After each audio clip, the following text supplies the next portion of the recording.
저는 지난주에 컨퍼런스에 잘 다녀왔습니다. 컨퍼런스 기간 동안에 힘든 일이 있었어요.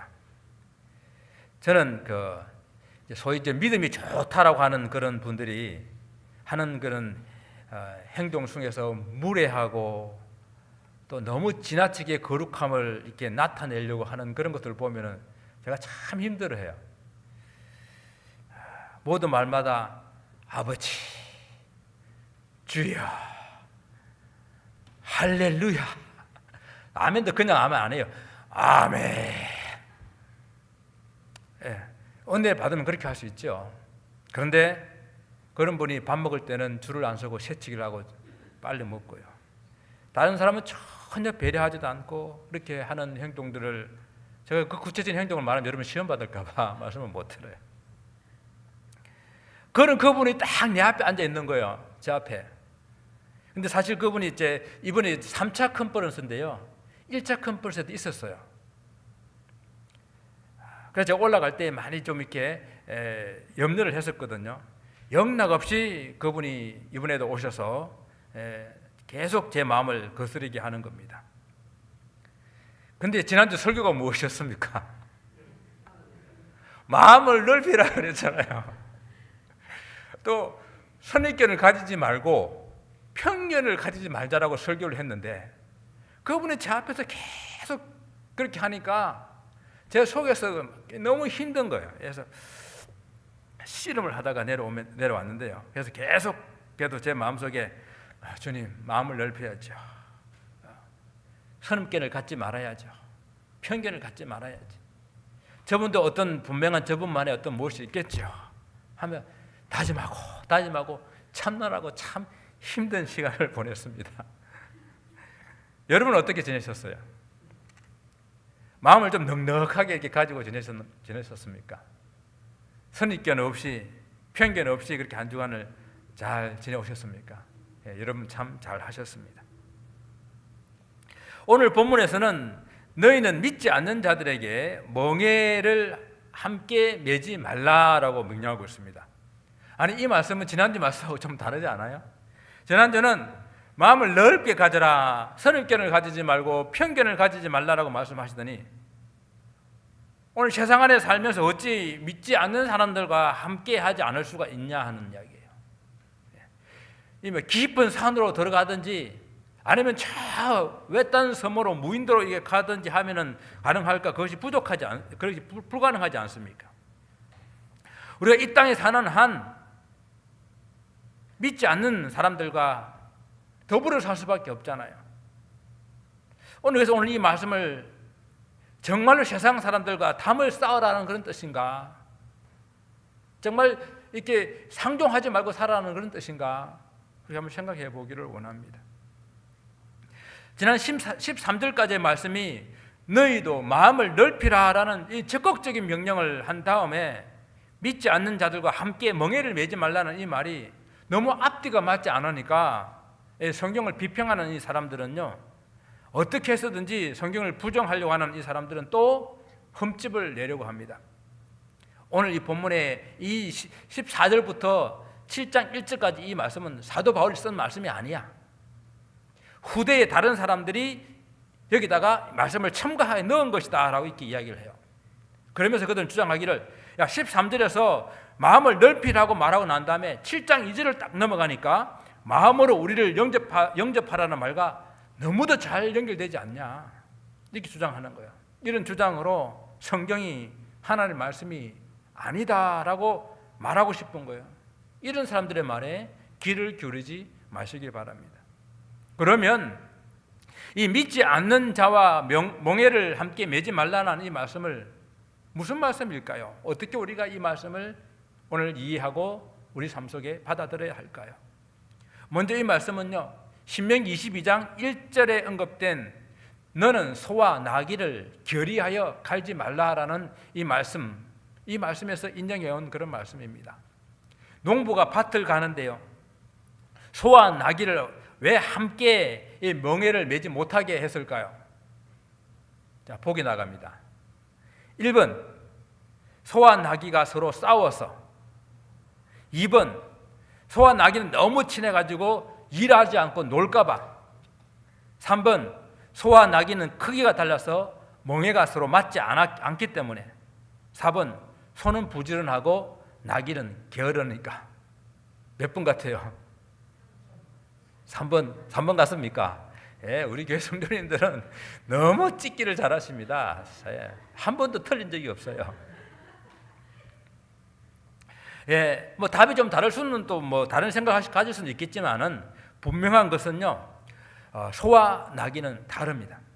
일단 소와 나귀는 덩치가 서로 맞지가 않아요. 멍에가 뭡니까?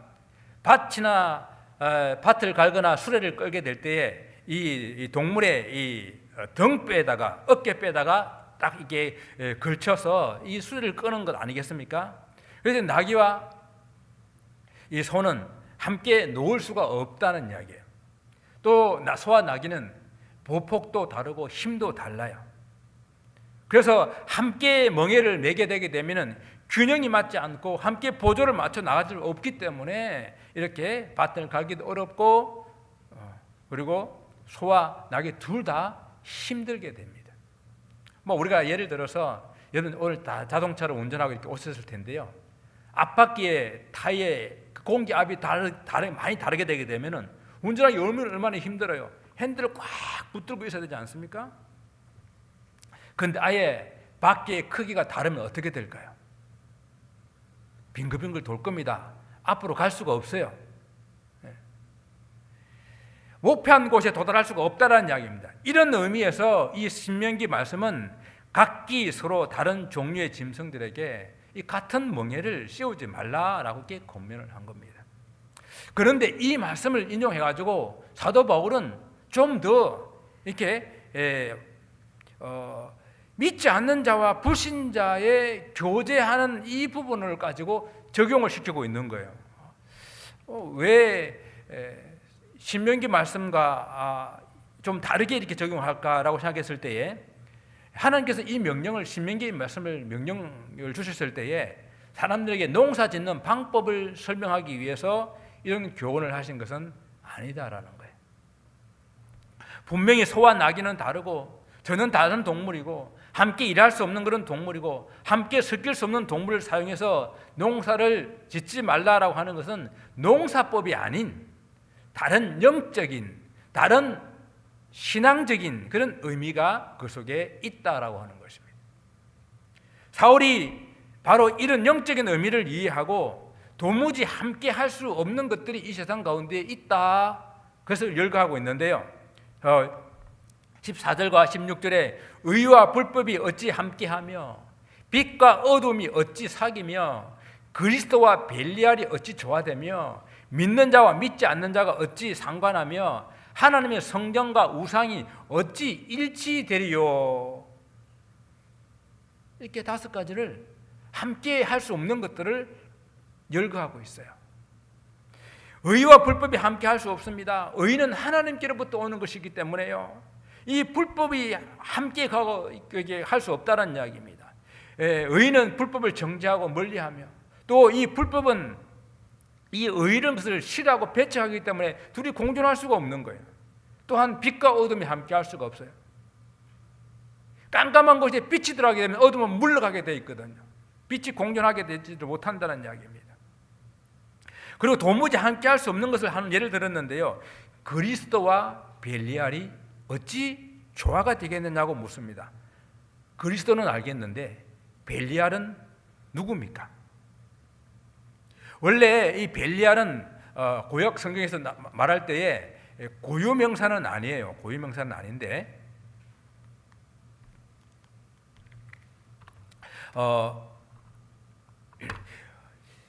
원래는 가치가 없다, 쓸데없다라는 그런 뜻을 가지고 있는 명사입니다. 그런데 이것이 어떤 사람들에게 써지게 될 때는 신명기 13장 이런 데서는 어떤 불량배들, 아주 사회에 해악만 끼치는 그런 불량배들, 악인들, 행실이 악한 자들, 왜 사사기에 보게 되게 되면은 그 기본에 아주 행악자들 그런 사람들을 나타나게 될 때 벨리알이라는 말을 썼어요. 그러다가 이 신약 성경에 오게 되게 되면 좀 더 영적인 의미에서 하나님의 백성들을 괴롭히는 또 방해하는 사단이나 그의 하수인들을 의미하는 그런 용어로 이 벨리알이 사용하게 되어졌습니다. 그래서 바울은 여기서 그리스도와 대비해서 이 사단으로 사용하면서 어찌 이 그리스도와 벨리알, 사단이 함께 조화가 될 수 있겠느냐라고 질문합니다. 도저히 함께 할 수 없다라는 이야기죠. 이와 같이 믿는 자와 믿지 않는 자가 서로 관계할 수 없다는 것을 말씀하면서 마지막으로는 하나님의 성전과 우상이 어찌 일치되겠느냐라고 질문합니다. 도무지 조화되질 수도 없고 함께 할 수도 없는 두 존재들을 비교하면서 믿는 사람들과 믿지 않는 사람들은 함께 할 수 없는 그런 존재들이다. 즉 정체성에 대한 문제를 가지고 말씀하고 있는 거예요. 믿지 않는 사람들과 믿는 사람들은 그 정체성이 완전히 다르기 때문에 함께 할 수 없고 또 함께 무엇을 도모할 수가 없다라는 이야기입니다. 그럼 마음을 넓히라 라고 했던 사도 바울이 왜 갑자기 믿지 않는 사람들과 도무지 함께 하지 말라고 강조하고 있을까요? 그럼 여기서 바울이 함께 하지 말라고 한 사람들, 이 사람들이 어떤 사람들인지를 아는 것이 중요해요. 도대체 이 사람들 어떤 사람들이기에 사도 바울은 그들과 함께 하지 말라라고 이렇게 우리에게 권면하고 있는가? 여기서 믿지 않는 자, 함께 할 수 없는 이 사람들은 물론 불신자가 포함되어 있어요. 불신자가 포함되어 있지만은 그 불신자와 함께 고린도 교회에 내에서 활동하던 거짓 교사들도 함께 포함되어 있다라고 볼 수가 있습니다. 당시 고린도에는 우상 숭배와 도덕적으로 물들었던 그런 사람들이 많은 그런 지역이었어요. 그렇기 때문에 고린도에 있는 불신자들과 교제하고 그들과 함께하는 것은요, 그들의 우상 숭배와 그들의 도덕적 타락이 함께 동참할 수밖에 없는 그런 많은 환경들을 가지고 있었습니다. 또한 당시 고린도 교회에 침투했던 그런 거짓 교사들은요, 겉으로는 신실한 믿음을 가지고 있는 것처럼 보였지만 그러나 그들은 몰래 들어와서 교회를 어지럽게 만들고 그리고 교회에 이단 사상을 펼치고 그리고 또 유대 지도자들을 통해 가지고 그들은 하나님을 믿고 예수님을 믿는 그 믿음 안에 또 그들의 율법을 지켜야만 된다라고 그들을 막 주장했던 그런 거짓된 교리를 가르치는 사람들이었습니다. 그러니까 이러한 사람들과 교제를 하게 되면 어떻게 된다고요? 바른 참된 신앙을 가지고 살아가기가 어렵다라는 것입니다. 이들과 함께 멍에를 매지 말라라고 명령하고 있는 이유가 바로 이런 이유에 있습니다. 그러나 사도 바울의 이 명령을 세상에 모든 일체의 그런 단절을 가지는 그런 태도를 가지라는 말씀은 절대 아닙니다. 사도 바울은 이미 우리가 함께 살펴봤던 고린도전서 5장의 말씀에서요, 그 5장 9절 10절 말씀에서 이 세상에 우상을 숭배하는 자들 그리고 엄행하는 자들, 그런 자들과 사귀지 말라라고 이렇게 권면하면서요, 이 말씀은 결코 세상과 완전한 그런 단절은 배타적으로는 보지는 말아야 된다라고 말씀합니다. 완전한 단절을 의미하는 것은 아니라고 말씀해요. 만약에 그렇게 되려면 너희들은 세상 밖으로 나가야 될 것이다.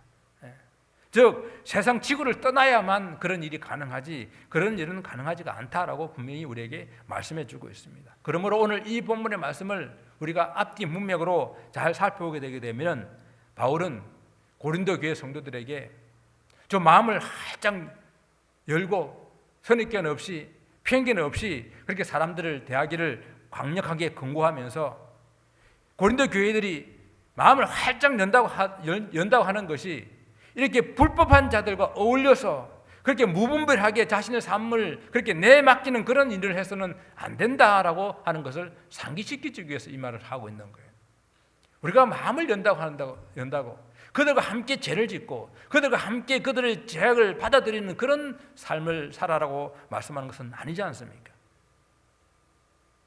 그렇다면 이 믿지 않는 자들과 멍에를 함께 매지 말라고 하는 이것을 우리가 삶 속에서 어떻게 적용을 해볼 수 있을까요? 여러분 어떻게 적용할 수 있을까요?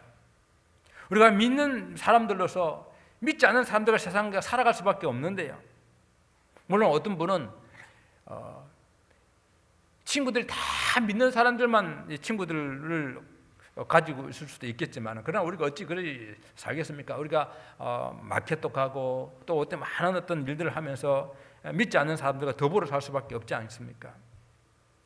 믿는 사람들이 믿지 않는 사람들과 명예를 할 수 없다라고 하게 될 때 여러분 제일 먼저 생각나는 것이 어떤 것이 있을까요?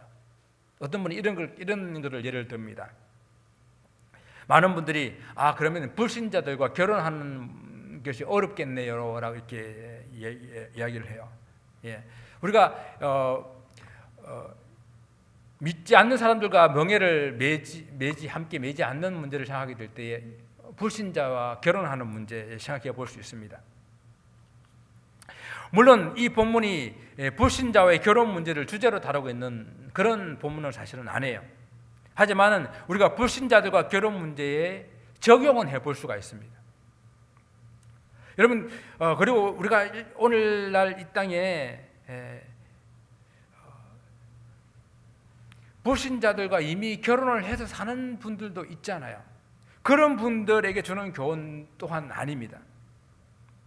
또 이 말씀 때문에 현재 믿지 않는 그런 배우자들과 살고 있다고 헤어질 그런 결심을 하라는 이야기는 아니라는 그런 말씀이죠. 아직 결혼하지 않는 분들이나 혹 결혼할 자녀들을 가진 분들은 한번 깊이 생각해 볼 필요가 있습니다. 그런데 현실적으로 또 한번 생각해 보게 되게 되면은 믿음이 좋은 것은 고사하고 믿는 배우자를 만나는 것이 너무도 어려운 그런 현실이에요. 결혼을 두 사람이 그냥 서로 사랑하면 되지, 결혼할 상대방이 혹 집안이 좋은지 아니면 얼굴이 좀 잘생겼는지 돈이 좀 이렇게 많은 것이 최고의 조건으로 생각하는 사람들이 혹 있다고 한다면은 잘 한번 생각을 한번 해보십시오.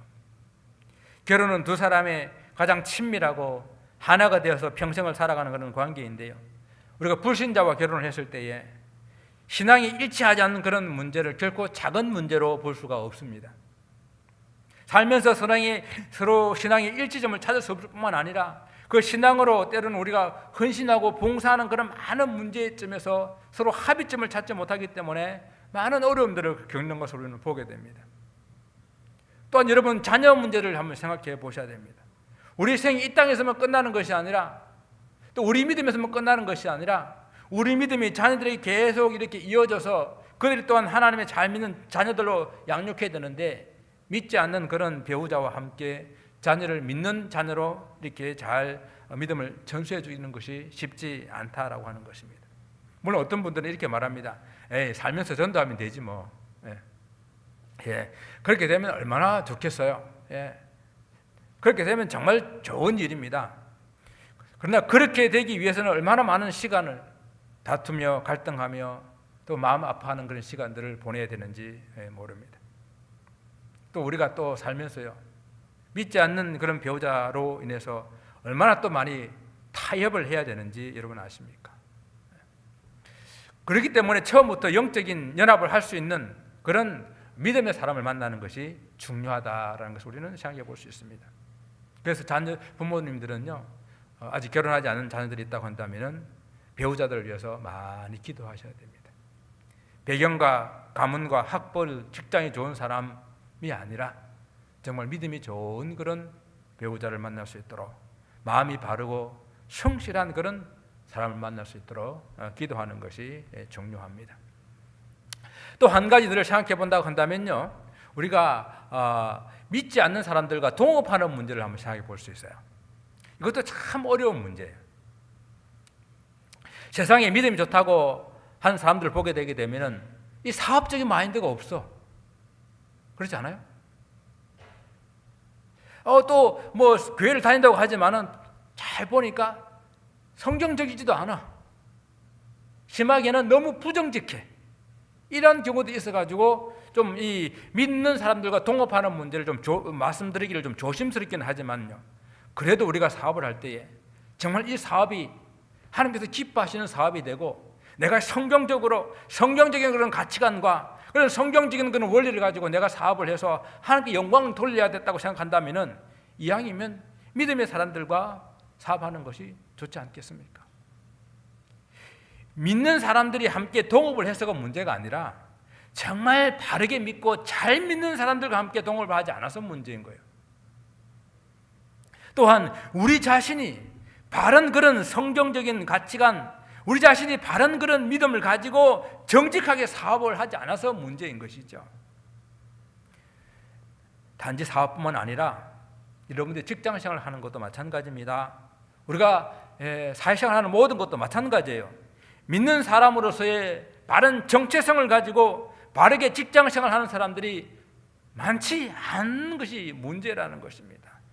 여러분, 조금 우리가 말하다 보게 되게 되면은 그분들이 다 교회 장로고 교회 권사고 교회 집사님들인데요, 세상 사람들과 조금 더 다르지 않게 그렇게 그들이 직장생활하고 비즈니스하고 어떨 때는 세상 사람보다 더 못한 모습들을 보게 될 때 우리는 낙담하지 않습니까? 다른 사람들이 여러분을 볼 때도 그런 마음을 느낄 수 있다라는 걸 생각하시며 우리가 우리 자신을 돌아볼 수가 있어야 된다는 것입니다. 여러분, 이제 여러분들이 속한 여러분의 공동체, 또 여러분들의 모임 속에서 여러분 동료들이 다 여러분 예수 믿는 거 다 알고 있잖아요. 그죠? 또 교회에서 어떤 직분들을 가진 거 여러분 다 알고 있지 않습니까? 그런데 정말 그 사람들이 내가 그 직분에 맞게 생활하고 있다라고 생각해 주고 있는지 잘 생각해 보셔야 합니다. 그래서 오늘 이 본문을 보다 본질적이고 보다 적극적으로 이 말씀을 이해하고 우리는 적용해 볼 필요가 있습니다. 내가 이 믿음의 문제를 정체성의 문제라고 말씀드리지 않았습니까? 불신자와 결혼을 하고 안 하고가 문제가 아니고요, 믿는 사람과 동업을 하고 안 하고가 문제가 아니라 본질적으로 믿는 크리스찬들이 세상에서 거룩하고 정말 성결하게 살아야 된다는 그 문제를 우리에게 말씀하고 있는 거예요. 내가 하나님의 사람이라고 한다면은 내가 어디 있든지 하나님의 사람답게 그렇게 정체성을 가지고 아이덴티티를 가지고 살아가고 있느냐 하는 그 문제를 말씀하고 있는 것입니다. 그래서 사도 바울은 믿는 사람들이 함께 할 수 없는 5가지 경우들을 이렇게 설명을 하면서요, 도무지 함께 할 수 없는 그런 5경우의 마지막에 뭐를 말씀하고 있냐면은 어찌 하나님의 성전과 우상이 일치가 되리요라고 말씀하고 있어요. 우리가 하나님을 믿고 예수님을 믿어 구원을 얻었다고 하는 것은 그 본질적인 정체성이 무엇인지를 알려주기 위함입니다. 여러분, 우리가 예수님을 믿고 나면요, 예수께서 성령을 통해서 우리 속에 내주하고 계시잖아요. 이렇게 내주하고 계신 한 사람 한 사람을 성경은 우리에게 뭐라고 말하느냐? 하나님의 성령이 거하시는 전이다, 하나님의 성전이다 라고 이렇게 말씀하시거든요. 그래서 오늘 내가 하나님의 성전이라고 하는 정체성, 믿는 자의 정체성은 거룩한 하나님의 성전이라고 하는 이 정체성을 가지고 우리가 살아계신 하나님의 성전이다, 내가 어디를 가든지 나는 하나님의 성전으로 살아간다라는 이 분명한 생각을 가지고 있어야 된다는 이야기입니다. 여러분, 하나님의 성전은 거룩함과 성결함이 그 특징을 이루고 있어요. 세상과 완전히 구분되는 그런 거룩함이 존재하는 곳, 세상의 모든 더러움과 완전히 구별되는 성결함이 있는 곳, 그곳이 하나님의 성전입니다. 우리가 예수 그리스도를 믿게 되게 될 때에 바로 우리 한 사람 한 사람이 거룩하고 성결한 하나님의 성전으로 살아가야 된다는 거예요. 그래서 7장 1절에서 우리에게 결론적인 결론을 말씀해 주고 있습니다. 그런즉 사랑하는 자들아, 이 약속을 가진 우리는 하나님을 두려워하는 가운데서 거룩함을 온전히 이루어 육과 영의 온갖 더러운 것에서 자신을 깨끗하게 하자. 믿는 사람들이 세상을 살아가지만 결코 세상 속에 들어가야지만 결코 그 속에서 동화되어 버리거나 변질되어 버리나 세상 속에서 자신을 변질되지 않고 세상 속에 자신을 구별하여서 그것에서 거룩함을 유지하고 그것에서 성결함을 유지하며 살아가야 된다. 그래서 우리에게 명령하고 있는 것입니다. 그러기 위해서 우리는 이 하나님을 경외함과 함께요, 그분이 우리에게 약속하신 이 약속의 말씀을 굳게 붙들어야 합니다. 오늘 우리는 이 성전으로 살아가는 우리는 하나님 어떤 약속을 우리가 갖고 있습니까? 그 약속의 첫 번째 약속은 하나님께서 우리와 함께 하신다는 약속입니다. 이스라엘 백성들이 애굽에서 구원받았을 때에 그들을 광야에 홀로 두지 아니하시고 여호와 하나님께서 구름 기둥과 불 기둥으로 그들과 함께 하셨습니다. 그래서 나는 그들의 하나님이 되고 그들은 나의 백성이 되리라 하시면서 그들을 인도해 주셨거든요. 그 약속을 오늘 우리도 붙들고 있는 것입니다. 또한 우리는 하나님께서 우리의 아버지가 되신다는 이 약속을 여러분 굳게 믿고 붙드시기를 바랍니다. 하나님의 법을 가지고 하나님 뜻대로 살아가게 될 때에 하나님께서는 너희에게 아버지가 되고 너희는 내 자녀가 되리라 전능하신 하나님의 말씀이니라 라고 우리에게 약속하셨습니다. 오늘 이 두 약속이 우리가 이 땅에 살면서 하나님의 성전으로서의 정체성을 가지고 살 수 있게 해줍니다. 사랑하는 성도 여러분, 어디를 가시든지요, 또 무엇을 하시든지 하나님께서 함께하고 계시다, 결코 잊지 마시기 바랍니다. 그렇기 때문에 우리는 그곳에서 거룩함과 성결함을 가지고 살 수가 있는 거예요. 정말 이것이 중요한 여러분의 정체성입니다. 항상 하나님과 함께 살아가고 있음을 한시도 잊지 마시기 바랍니다. 그리고 또한 우리는 어딜 가든지 우리는 하나님의 자녀이기 때문에 우리는 세상에 살지만 세상에 속하지 아니하고 세상에 동화되지 아니하고 세상의 가치관대로 살지 않을 수 있다라는 사실을 기억할 수 있기 바랍니다. 예수님께서 이 땅에 오실 때요, 하나님의 아들로서 하나님이 권세를 이 땅에 나타내셨는데 그 나타내신 가운데에 많은 표적들을 행하셨어요. 예수님이 행하신 표적 중에서 가장 많은 표적이 무엇입니까? 병 고침의 표적이죠. 병을 고칠 때마다 주님께서는 조금씩 다른 모습들을 보이셨는데요, 그 중에서 특히 만져서는 안 되는 병들이 있었어요. 나병 환자들, 그리고 이미 죽은 사람. 율법이 하게 되게 되면 나병 환자는 부정하기 때문에 그 부정한 것을 만지게 되게 되면 만지는 그 사람도 부정하게 됩니다. 시체가 부정하기 때문에 그 시체를 만지면 만진 사람이 곧 부정하게 되어요. 그런데 주님께서는 나병 환자를 고쳐주실 때에 그냥 말씀만 하시면 되는데 직접 그를 가서 손을 대시며 만져주시며 고쳐주셨습니다. 그러면 예수님께서 어떻게 돼야 됩니까? 부정해야 돼요. 죽은 아들을 메고 나오는데 그냥 살려주신 것이 아니라 그 시신을 손을 대시며 다시 그 아이를 살려주셨습니다. 그러면 예수님도 부정해야 됩니다. 그런데 예수님이 부정해 주셨습니까? 아니에요. 오히려 부정했던 그 문둥병이 고침을 받았고요, 부정한 시신이 살아나는 역사를 일으켜 주셨습니다. 그래서 뭔가 예수님의 거룩하심이, 예수님의 성결하심이 부정한 곳을 만질 때마다, 더러운 곳을 만질 때마다 그것이 거룩하게 되어지고 깨끗하게 되어지고 나는 그런 역사가 있었다는 이야기입니다. 하나님의 절대 거룩하심, 하나님 아버지의 절대 성결함이 부정한 것을 만졌을 때에 하나님 부정해 주신 것이 아니라 부정을 깨끗하게 하고 죽은 것을 살려내는 역사가 있었다는 이야기입니다. 사랑하는 성도 여러분, 우리가 바로 하나님의 자녀라는 이야기입니다. 그렇다고 한다면 우리가 가는 곳곳마다, 우리가 만지는 곳곳마다 부정하고 더러운 것들이 깨끗해지고 병든 것들이 고침을 받는 그런 역사가 일어나야 되지 않아야겠습니까? 사랑하는 성도 여러분, 그것은 우리가 하나님의 자녀라는 정체성을 가지고 살아가고 우리가 어디를 가든지 하나님 우리와 함께 동행하신다는 정체성을 가지고 살아가게 될 때에 하나님의 아들로서의, 하나님 자녀로서의 이 삶의 역사가 나타나게 될 줄을 믿습니다. 한 주간 하나님과 동행하시고 한 주간 하나님의 자녀로서 승리하며 사시다가 추수감사절을 맞을 수 있기를 주님의 이름으로 축원을 드립니다. 기도하겠습니다.